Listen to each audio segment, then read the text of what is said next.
Now, we'll go into this again. It says, listen to reason.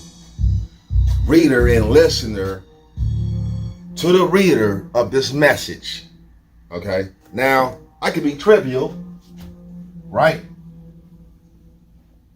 I can be trivial.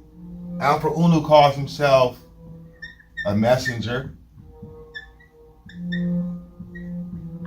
right?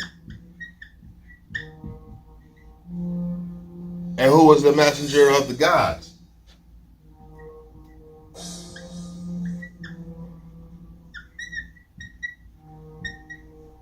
Hermes. If you wanted to be trivial, but we're not going there, okay? You're supposed to get this work, son, and I'm giving you this work right now.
we had no beliefs.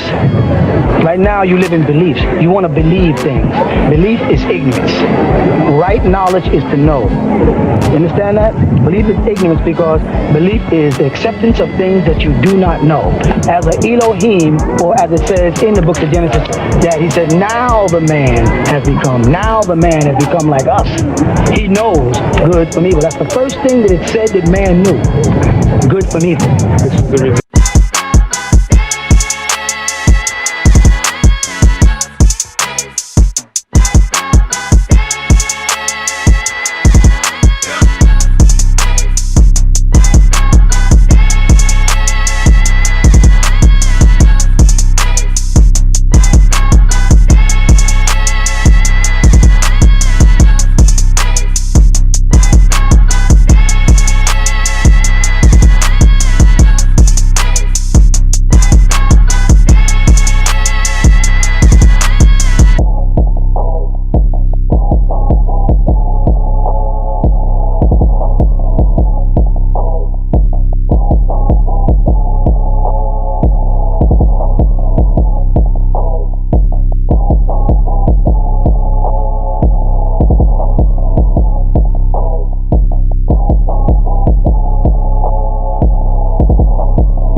His name was what?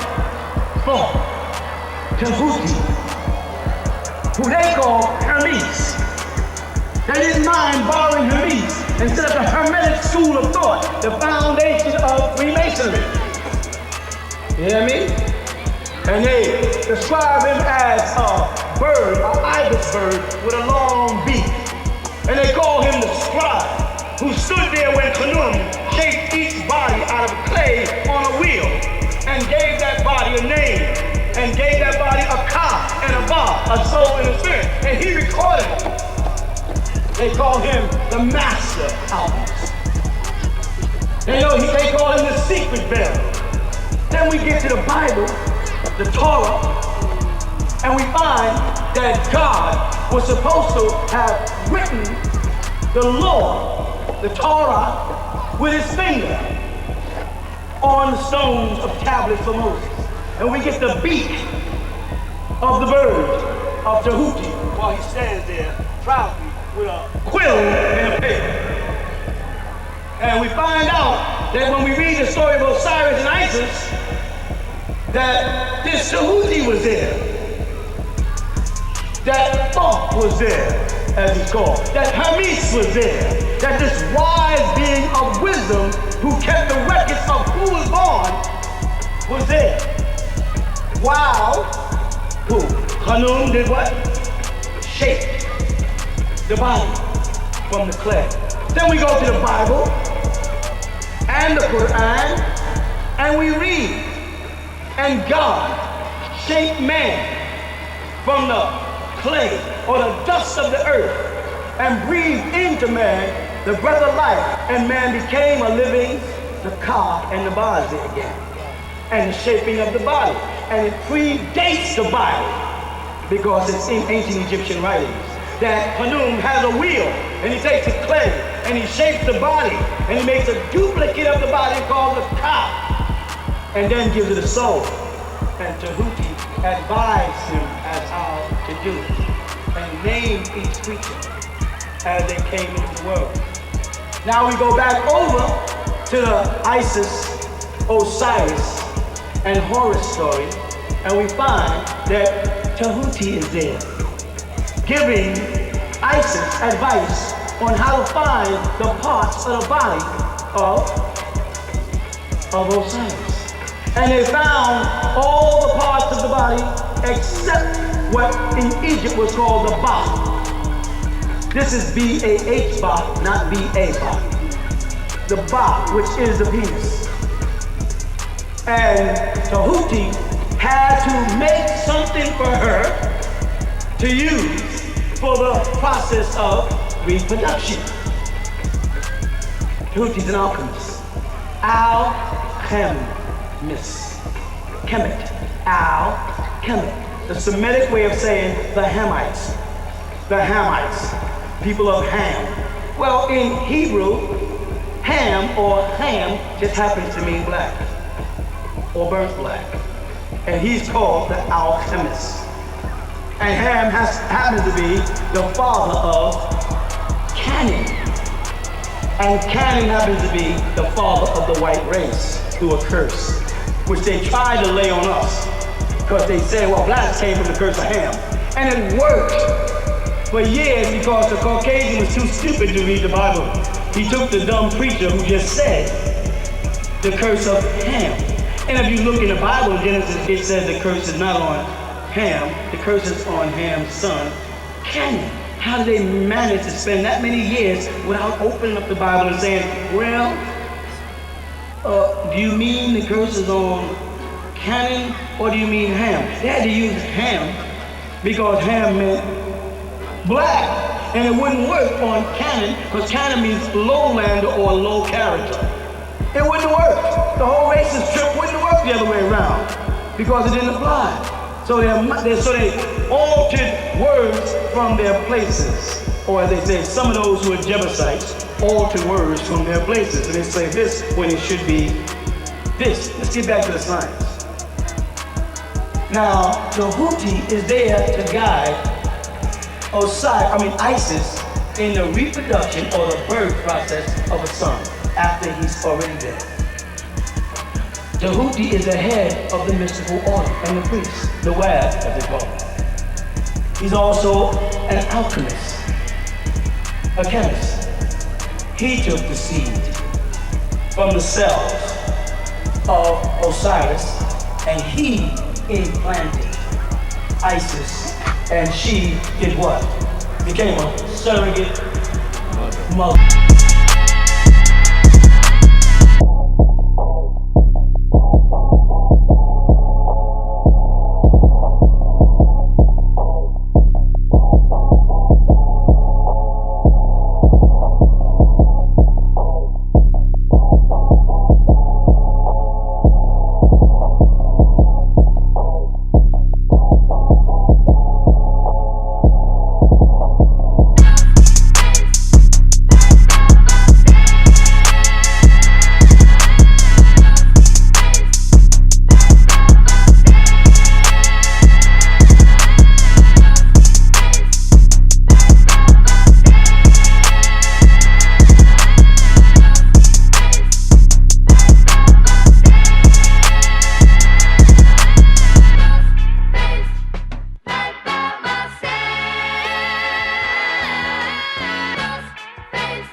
Atumre.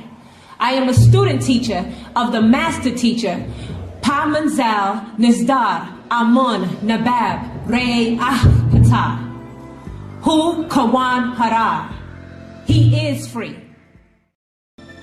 Gatekeepers are born totally feminine in body with a male spirit, or totally masculine in body with a female spirit. So the anatomy is a woman completely with all the physical attributes of a female with a male spirit inside of her, or a male with all the physical attributes of a male with a female spirit inside of him.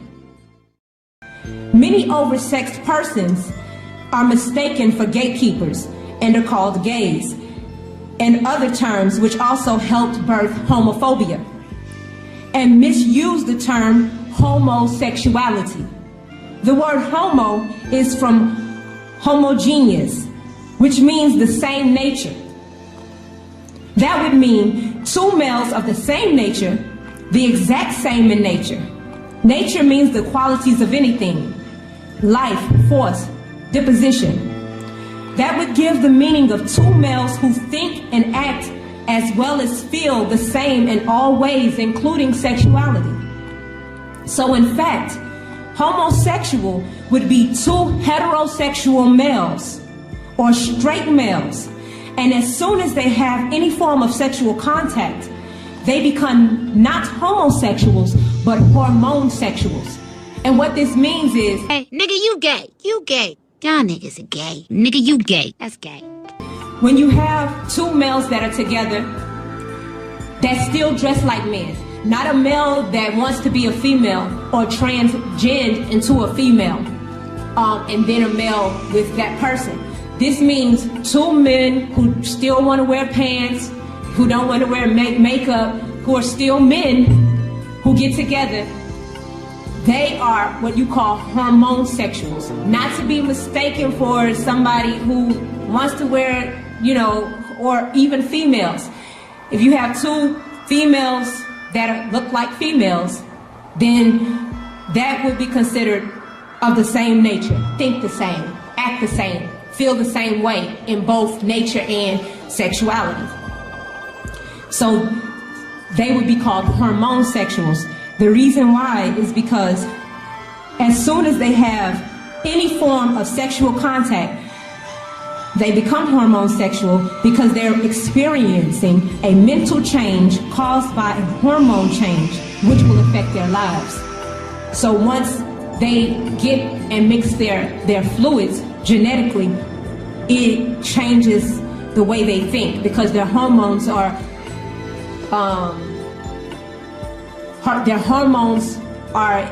heightened with the same particular hormone. It's no longer level. So that's why it changes the way they think and feel. They may become more effeminate or they may become more masculine.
everybody, how y'all doing today?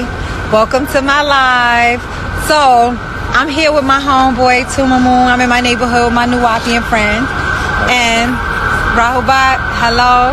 So today we're going to teach a lesson, and one of the lessons is we're going to teach about gays. And the reason why I wanted to share this, guys, with you all is because I wanted you guys to really understand the history of homosexuality and gayness on this planet. So, Amun, tell us what you know about the gays on this planet.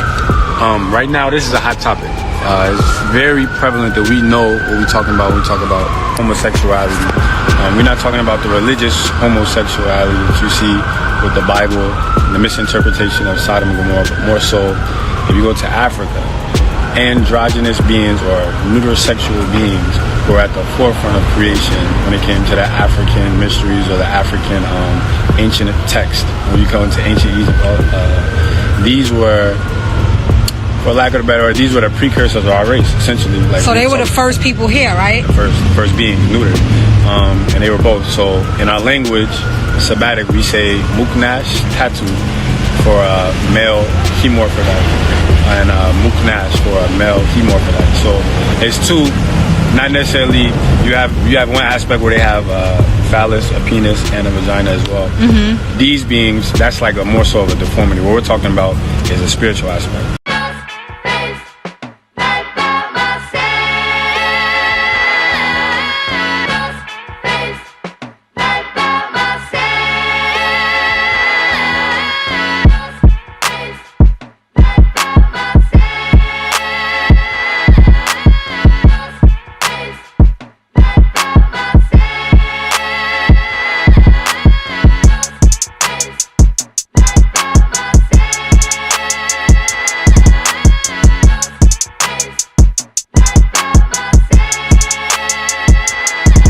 So most homosexual people, I want to get the right term, I don't want to say gays, but most homosexual people, male gays. Right. We talking about and male. females as well.